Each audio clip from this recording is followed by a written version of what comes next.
Hello, it's me again. Well, today I want to carry a message of hope to the newcomer. That's what I want to do. And I hope that that comes across. So, a little bit about me. Firstly, I'm an addict and an alcoholic. I can't manage my own life. Well, at the moment I can. I couldn't before. So, what does that look like? Well, it looks like, I'm as mad as can be. Yeah? I'm frightened, self-seeking, dishonest, inconsiderate, selfish. Basically every negative trait you can think of. I wasn't a complete failure as a human being, but I was not nearly a complete failure. I wasn't far away. I couldn't hold down a job really, kept moving from place to place to place, running away from the imaginary people that are after me, i.e. my own fucking head. Couldn't hold down relationships because, they just annoyed the life out of me. It wasn't really them, was it? It was me. I was already annoyed in the first place. They say you can't transmit something you ain't got. So, if you're transmitting anger, you must have it in the beginning, mustn't you? Same as they say you can't love someone till you love yourself. I now believe that to be true, actually. I've said I love you to loads of people, but my actions didn't speak that, if I'm honest. To a certain degree, what I thought was love, but then I had a lot of, messed up ideas about love, what love was, or is. So, but basically, my life was a mess, simple as that. I wasn't who I wanted to be. I wasn't who I was, destined to be. I was, as far as you've been a human being is concerned, I was unsuccessful. Simple as that. And what happened? Well, notice I haven't mentioned about childhood there. That's because it's irrelevant. How do I know that? I'll tell you why. Because I've gone to so many meetings, thousands of them, that I've heard good childhoods, bad childhoods, they're still alcoholic. So what's the point of droning on about our childhood? Who gives a shit? What on earth is that? How is that going to help someone? In fact, what you do is run the risk. What I do is run the risk of alienating somebody that didn't have that kind of childhood, because what they're going to say is, see, I'm not like him. Same with the war stories, isn't it? Yeah, we've got to use war stories to so the newcomer can identify, but how long are we going to go on about those in graphic detail? Because someone will be sitting in that meeting and feel, I didn't do that. Don't bother telling them what you did. Tell them how you felt. That's what I do. Tell people how I felt. How I felt before I come to AA or before I started working the steps. Because, I came to AA loads of times and it just, just coming to AA, although it's a great step, it meant nothing unless action was taken. That's the thing. Sitting in a room was virtually no different than sitting in a crack house, except for the people I'm using. Because he did nothing else more than me to realise that actually, the game was up. But that's okay to know that the game's up. Obviously, it's essential to realise that these people are like you and they're getting sober and you're not. But how to get sober is the key, isn't it? And how to get sober, that's one job. How to stay sober is what I'm learning. Now, I've already got sober, haven't I? Because I'm 51 days. I'm not still getting sober, am I? I'm already sober, but what I'm now learning is how to stay stopped. Because I could stop, you see, before. They put me in prison in Pentonville prison, and all I succeeded in doing was staying sober for a month. Because, surprise, surprise, there's no bar in there. And came straight out, and was across the road, pissed my trousers, within about an hour of getting let out of jail. Because the obsession was actually on me and waiting for doing press-ups, waiting for me. The mental obsession was there, stronger and stronger and stronger. As soon as I got let out, bang, it was like firing a bullet out of a gun, bouncing off the walls. Until I found a drink, tried to steady my nerves with that. The allergy of the body set in, i.e., once I had one, I couldn't stop. And because I hadn't drinking for a month, I totally overdid it, like I always did. And that's it, bang, collapsed in the heat, pissed myself. There you go, that's your first day out of jail. Might as well have been back in jail. In fact, I went from one jail to another jail, didn't I? I went from Pentonville to the jail of addiction. Simple as that. That's it. Just transferred jails, that's all. Quite a good analogy, that. Quite proud of that. So what was it like? Well, don't get me wrong, in the early days, I could think of nothing better than putting my old glad rags on and getting out on a Friday night, knowing that, any minute now, I'm not going to have to think about nothing at all. I'm going to act like and don't have a care in the world. There's so much, I felt so much freedom in those moments. It was incredible. I really thought that I knew I really thought I found the key to the key to the door. unfortunately, what had tended to happen was, you know, I'd drink, get out of order, end up banged up. The night would go disastrously. Not all the time. Sometimes I had some great nights out. I can remember sitting on the beach in Bali, underneath the stars. We had magic mushrooms. My mate Tom and Ryan, you know, still good mates of mine. Basically because, you know, I'm an arsehole and they're not either. You know, that's how friends stay friends, isn't it? But, you know, not treating each other like shitbags. And we had one of the greatest nights. I'll never forget it for the rest of my life. I don't care what anyone says. Listening to Moby, you know, God Moving Over the Face of the Water, that tune. I don't know if you've heard that by Moby, God Moving Over the Face of the Water. Absolutely excellent if you're on mushrooms. Yeah, if I had a choice to go back and do that night again, only because I know that it would set off that phenomenon of craving and I'd have to keep going and going and going, I would have to say no. But, you know, I don't have to, I'm not giving that choice to myself. It's an irrelevant fucking situation to put myself into, isn't it? But what I'm trying to illustrate here is that not all of it was bad. You know, I met some great people. I went to some beautiful places. And, you know, my basic nature, one of kindness and of helpfulness, has stayed with me, thank God. You know, I never fucked my mates, ever. Not once. I've never done that. I've let down people who, like in a business sense, or people that lent me money. I've done that. And I've even let down loved ones in that respect. But I've never had them over. Do you know what I mean? If you know what I mean. I've let them down because it wasn't well. And I'm trying to put that right. And that's not an excuse, by the way. I was a very selfish person. And but I let people down and I upset them and I frightened them. And that's not right. Of course not. I'm not doing that today. You know? And slowly, you know, that's my amends. It's an ongoing amends. Obviously, some people I owe money to, and they're not going to be happy with just an ongoing amends of me being sober. They won't actually want their money back, and I'm doing my best to do this to sort that out. Yeah, I mean, so you know, it wasn't all bad, but towards the end, it was very predictable. Buy a crack, and alcohol, sit in a room, get paranoid, and then try and pray.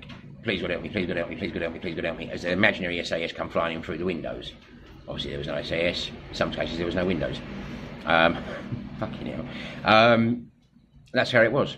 You know, my circle got smaller and smaller and smaller. I never left the house, didn't speak to anybody, didn't go around people's houses to do drugs because they didn't have to share them, didn't have to see me in such a state. So, what a fucking existence for one human being, eh? It was horrible, I've got to say in the end. It was. And I was constantly trying to recreate the glory days of before when I was underneath the stars, listening to Moby and mushrooms with my friends, who incidentally are not addicts. And, you know, but them days are gone, and so now that's all left is a memory. And I'm not gonna spoil that memory by saying, oh, it was, you know, I was all terrible and all that, because it wasn't. You know, 18 years old, I was in Tenerife in 1989 with Palmer and the boys when I'd done the bullion, and they took me under their wing. And 1989, I'm in Lineker's bar. They gave me a first line of coke, and boom, I fitted in. I was part of the scenery. I was a young kid. They were all grown men. They took me in under their wing. I was pretty tasty at my job, and I had arrived. Now, little did I know that, you know, how it was all going to end up. Had I known how it was all going to end up, I still would have done it. There you go. That's the madness, because I had no choice. You know, I yearned for the warmth and comfort of a drink or a drug. I never felt that warmth or comfort, ever. Naturally. Ever. Never ever. I was always on edge, always uneasy, always fearful, always consumed with myself. And the only thing that took it away, even if it was temporary was better than nothing, was a drink or a drug. You know, sometimes it was a girl, sometimes it was a pair of shoes, sometimes it was a motor, sometimes it was a villa, sometimes it was a new phone, anything. But, you know, whatever I did that wasn't drink or drugs would stop working really quickly, and then I'd go back to drinking drugs anyway, so I might as well just gone there in the fucking first place. You know, but I tried to get through my life like that. I tried to you know, sort of navigate, is that what I called it? You know, I wasn't navigating, I was just going round and round in fucking circles. I didn't realise it. I was constantly thinking, hang on, I've been here before, haven't I? Not just physically, but I'm talking about mentally. Repeating the same mistakes over and over and over again, like some sort of Dumbo. No way out. I was in a hole and I couldn't get out. And then, God. Now, I don't know what God is, but I'm going to tell you now that it wasn't my common sense that got me to a meeting. Not a fucking chance. I didn't have any common sense by that stage, you know. My higher power inside me, out there, what I'm connected to, the ether of life, the source, I don't know, whatever you want to call it, without getting too deep, held out his hand of good fortune and guided me into a meeting where I heard somebody who had done the same amount of drugs as me, same sort of drugs as me, same sort of life as me, and he was clean. And for the first time in my life, I couldn't lie to myself anymore that there was no way out. You know, I believed there was no way out because I hadn't seen one. Now, if you're constantly looking for something for 30 years and you don't find it, in the end, you're going to start to think it's not there, aren't you? You know, you're not going to keep thinking, well, it could be there. You're going to think, no, actually, there's no way. I can't find what I'm looking for here. It must not be there in the first place. And that's how I became with my addiction. I thought, there's no way out of this. Tried everything you can think of, become exasperated, back on the gear, because that's the only solution I had. I couldn't find another one. I did try. I'm not stupid, but I was looking in all the wrong areas. I thought a girl would change it, you know, all the things I've just listed, but it didn't. It just, it put it off temporarily, but it all came back with a vengeance. And yeah, so, but what I realised in that first meeting, which was undeniable, was that these people are like me and they're getting sober, and they're doing it. And that, first of all, was quite ironically, this will show you my mental state, is that I wasn't happy about that. Because I thought, oh no, they're doing it, now I'm going to have to do it. And I thought, well, what does it entail even? I mean, what do I have to do? And then I heard the word God, and I thought, oh yeah, I see what you're going to get me to do now. You're going to turn me into a religious lunatic. And you know, whilst I didn't really have any understanding of any of the religions at that stage, really, I still felt that when it pissed about God, I thought, where was my fucking God when I was a kid then? You know, I had some frightening stuff go on when I was a kid, you know, whatever. Where was he then? That used to be my standard answer, and that door was completely closed, and I mean, slammed shut. No way of opening it. Even if I entertained a conversation with somebody, I'd already mentally closed the door in my mind. Simple as that. Well, not close the door, it was never come open. I'd have gone, yeah, well, that's all right for you. Yeah, lovely. Go and fuck off now, because you're getting on me weak. Because you're talking about something I can't identify with. And don't want to identify with, and will not identify with. Refuse, point blank. And that's what they were talking about. They mentioned the word God, and I thought, oh no, here we go again. You know, and that door was closed. And then what happened in the end was crack cocaine helped me to see God. No amount of meetings, no amount of 12 steps got me back to AA. It was the crack that brought me back. And CA. And alcohol. Crack and alcohol brought me back to meetings faster than any sponsor 12 steps ever could have. You know what I mean? Just so fucking beaten. And these people were doing it. And I thought, well, they're doing it. And then I thought, yeah, but they're going on about God now. I thought, well, mate, you're going to have to go and see what's going on here. And I went in that meeting. I went back to the meetings, and I was running on 1,000 miles an hour frequency. That I barely caught a word of what you were saying, to be honest with you. I caught bullet points, which I didn't like. Deliberately didn't like them. You know, I looked at the steps, intellectualised it, and thought, well, that's not fucking hard. Anyone can do that. I've admitted to people loads of times I'm this, that, and the other. Didn't mean anything to me. I just said it. Of course you didn't, mate. Exactly. That's the whole point, isn't it? You've got to admit it to yourself, haven't you? And that's what I learned. And it took 12 years. I hit the first wall of AA, the first meeting of AA, about 1,000,000 miles an hour, went straight through it.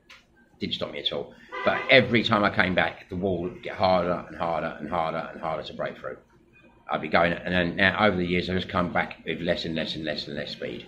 So now, God help me, just this day, the wall of AA and CA has stopped me. I wanted it to stop me, but I was going too quick. And now it has. And now I'm stopped.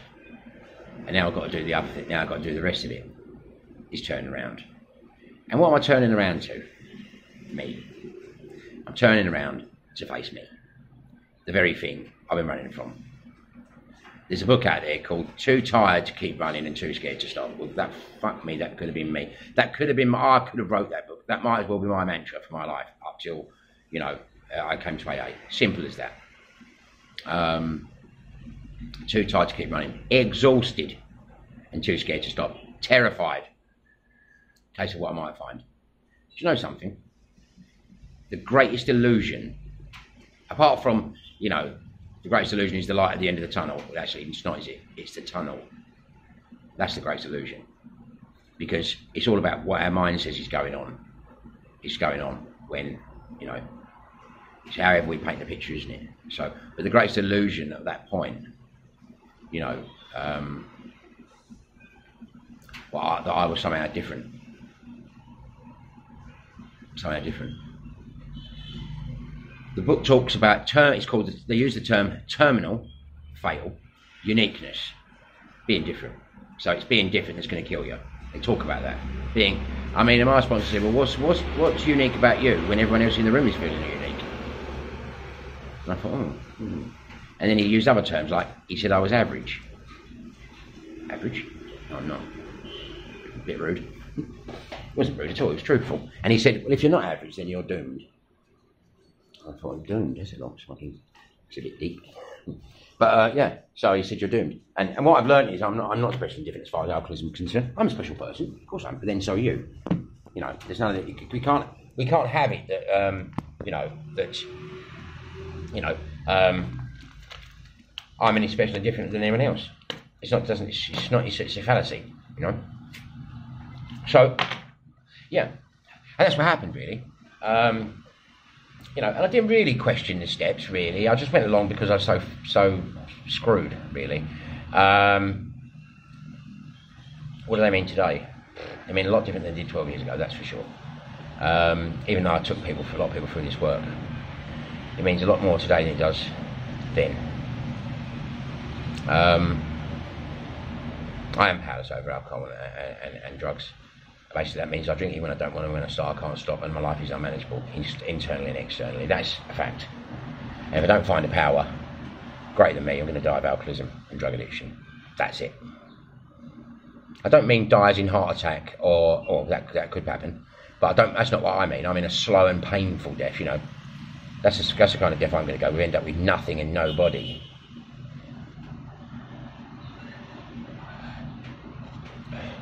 There you go. I'm convinced of that, 100%. And because I'm convinced, there's a certain course of action I have to take because I'm convinced. If I wasn't convinced, I don't have to take it, do I? Because I can think there's another way. But because I am convinced, then I've got no choice but to take this certain course of action, or else I'm committing suicide, aren't I? So, and the course of action is it starts with a willingness. Once I've accepted that, which is a state of mind, isn't it? Then there's another state of mind, isn't it? A state of mind of willingness. Yeah?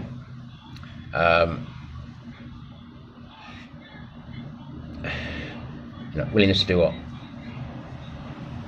Well, willingness to believe that a power greater than me can restore me to sanity where drinking drugs is concerned, and every other area actually, if I want to put the effort in. You know, there's where it starts to get a bit tricky, because you know I'm going to refer back to, well, where was God when I was a kid? Well, you deal with that another time, right? There's no point getting blocked off with that, because if you do, you're never going to get past step one, ever. And it ain't, in my book, my experience, and thousands upon thousands of other people, step one's not enough to keep you sober. It is for some people, and I'm sure that if there's someone watching this, they'll say, well, it's kept me sober, and that's okay. But what I would say is, for every one like that, I've met and listened to 100 others, or 200, 500 others that haven't stayed sober like that. So the majority rule is that step one won't keep you sober. It's a beginning, but without work, it's dead. So there you go. That's my experience. So then there's a willingness, isn't there? This is where it starts to get tricky, because now we're going to talk about that God thing again that I've got resentment against and felt abandoned by as a kid. And quite rightly. Of course I did. Why wouldn't I?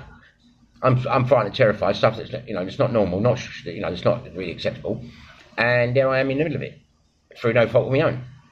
Of course I'm going to be locked off. Of course I'm going to be angry. But I've got to reconcile that. Have to reconcile it. First I've got to get sober first, haven't I? I can't reconcile it now, can I? Before I get sober, because I'm as mad as a shithouse rat, aren't I? So first I'm going to have to do the rest of the stuff, aren't I? In order to get some sobriety, get recovered from the hopeless state of mind and body. Don't mean cured, I mean recovered. Big difference. And then, you know, and then that stuff will make sense at a time. Hopefully. So that's it, isn't it? Made a decision in step 3. So my will, my life over to the care of God. What does that mean exactly? mate, there's so many different things, it's unbelievable. But what does it really mean at a few days sober? Well, do step 4, that's as simple as I can make it. Do step 4. You see, because if you get to a position where you've done your 9, steps 1 to 9, yeah, just like the book steps, like the step 9 promises say, if you're painstaking about this phase, they're talking about step 9, they say this phase, they're not talking about the whole steps, they're talking about this phase, 9. The reason that, if you ask me why that was put there, is to get you to do it.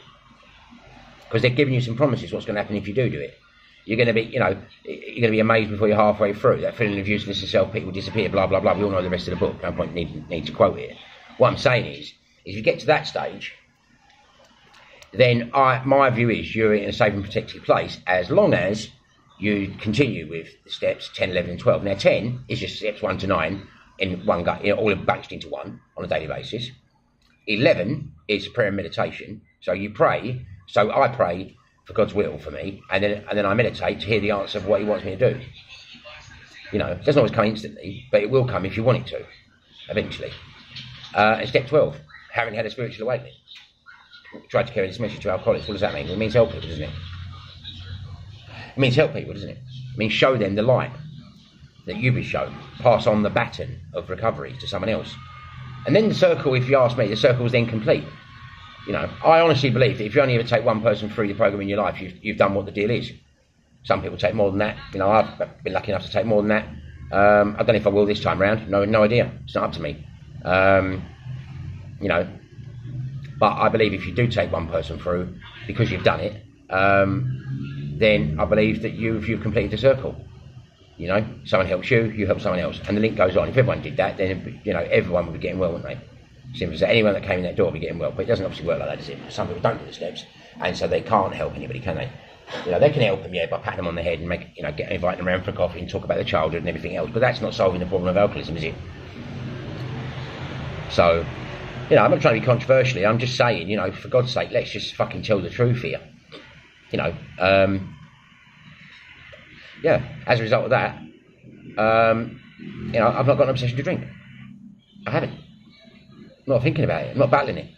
This battle's been removed, not by me, but by, well, good question, what? Well, that's up to you to work out. It's not up to me to tell you what it is that's removed it, because it's not my business. You'll come to your own understanding of that when you realise it's, first of all, it's not you, and it certainly can't possibly be another person, can it, like a sponsor or meetings, because the book's quite clear and it says no human power. That includes meetings and sponsorships, doesn't it? So what is it then? If it's not you and it's not someone else or it's not some place, what could it be? Well, that's what the journey's about. So go and find out and let me know when you do. And give me your idea of what you think it is. Once you've done it, obviously, not halfway through it and you're surmising. To actually do it, when you make the discovery that it's not you and it's not someone else, tell me what it is, what it looks like to you, what it feels like to you. Great. Until then, I hope you will. Stay safe and I'm having a good day. I've got more than what I need, and I'm lucky, and I know it. I'm not drinking, and I'm not thinking about it, and I'm not unhappy about that. I really ain't. So you have a good day. Chin chin.